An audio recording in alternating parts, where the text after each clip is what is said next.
It's not infinite, it's finite. So what would happen if you were making in a mixer a cocktail with four different elements, four different substances in it, right? Ingredients. At some point you would achieve homogeneity, where any teaspoon of it is the same as any other teaspoon. You wouldn't have to keep mixing forever. You maybe you have to mix for 30 seconds. Oh, it's still not totally mixed. There's still too much daiquiri, whatever you're making, you know. And so frozen daiquiri. So the point is finally, you say now it's homogeneous. So that's exactly what happens to his cosmos. It reaches a limit of homogeneity, at which point the opposite process kicks in. You see, and then you have separation. So you have mixation and separation. So what was originally a blender, a mixer, becomes the opposite, which is a centrifuge. And the particles begin to separate until once again they reach the mathematical limit, which is the four quadrants, and then it begins to mix again. Now, of course, there's no beginning to this and no end. It's the cyclical theory.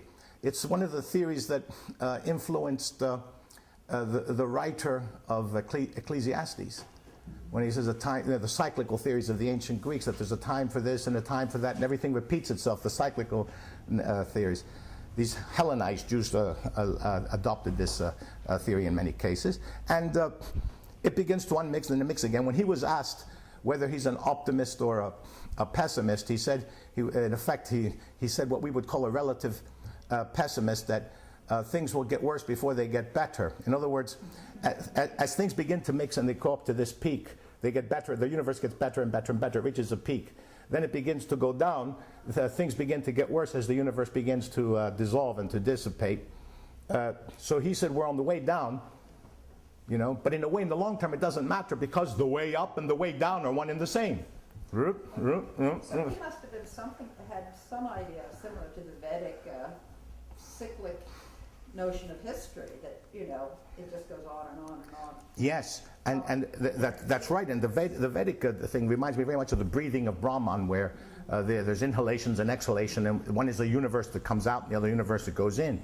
And Anaximander has a theory which is like the Big Bang, in that he says first there's the apiron, which explodes. There's a mighty explosion.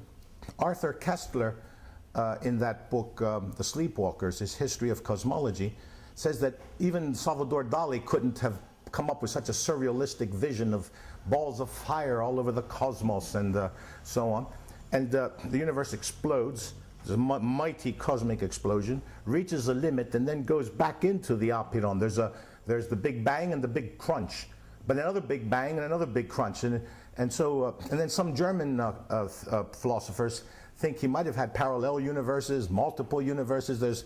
It's very rich in its suggestiveness about what he meant. But my own line on it is very much like what I read in Indian thought of explosion, implosion, explosion, implosion, forever, you know, ad infinitum. So it's a fascinating theory. And Hawking, in his work, A Brief History of Time, around page 102, starts to suggest that the evidence isn't in, the jury is still out. We don't know whether there will be a big crunch or not. If there's enough gravitational force, now they're getting more information that there could be more going the other way. I'd like to put in a personal observation. When I was teaching in the late 60s, I started teaching these issues, and I had said to an undergraduate class, at that time, the Big Bang hadn't been established yet. Hawking hadn't published, and there was a debate about the steady state theory versus the Big Bang theory. And I said to the class, I think that Anaximander it will be right, you know, because I trust in the visionary insight of these guys, but we'll see. You know, maybe it's just my Greek background talking. And then later, like 20 years later or whatever, it turns out that they reject the steady state theory and they say the Big Bang theory has dominated. Well, then Hawking raises this issue about, will there be a big crunch or will it just keep expanding? And then I said to my class, look, last time I didn't know, I don't know, the physicist decided the issue with empirical data, but I put my money on the Greek and I won. So maybe since Anaximander had the vision in the first place and he thinks there'll be a big crunch, maybe I should put my money on the Greek again. I don't know. You know, yes.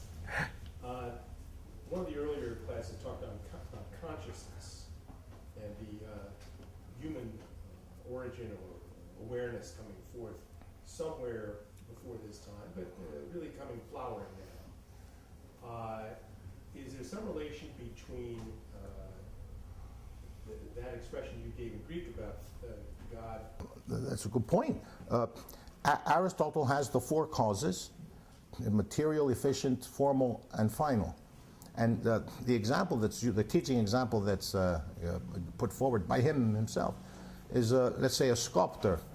Let's say Praxiteles is going to wants to do the Hermes.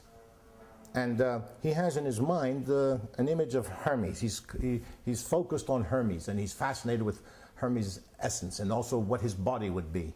And we find that it's a very different body from Phidias' sculptures, where superhuman Herculean bodies, there's a dancer's body here and that sort of thing.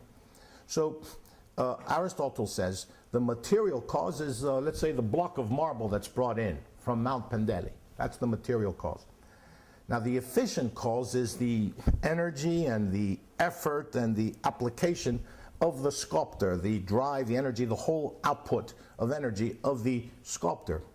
The formal cause is the plan. That, let's say he could have it up here, but let's say he draws it. He draws the body of Hermes as he wants to show it. He says to people, I'm going to sculpt this. They say that, oh, what an interesting body you've got for him. He doesn't look like Hercules or these other overly muscled guys that we do. And, oh, yeah. He goes, this is what I want to do. So he has that insight, that view of it.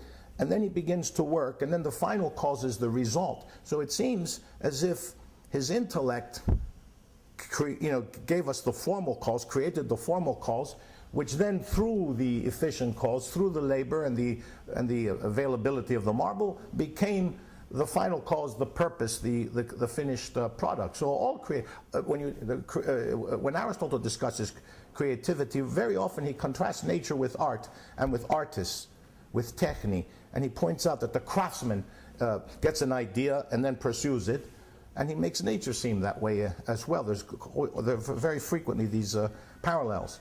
So I should think, yes, first the idea, and then the idea is put into implementation. It would seem that there's then in his causal system that there is energy flowing from both directions. There is a drawing toward the final cause, and there's a pushing or implementation coming from the efficient cause and the material cause. That's right. So That's right. It's really like an electrical current. That's an excellent insight, because God is the ultimate final cause, and in Paul Pisanos's series from Aristotle to Hawking, he has this history of cosmology comparing. He compares. He has Hawking speaking. He has the rights to Hawking's speech here in Greece, and Hawking explains the contemporary universe. Then he shows what the Greeks did, and one of the professors discussing Aristotle, Professor Kampitzionis, in the DVD, was trying to explain Aristotle's notion of God, and he used the example of a child standing outside the candy store looking at the chocolate inside the window. So, and that's the attraction of the chocolate. And I found an example like that in one of the commentaries. So it's very good. God becomes Aristotle actually calls him eromenos, that God is the object of desire. You see. So from eros, the object of eros. So there's like a passion towards God. And Is that the primary? yes, that's the prime mover. He is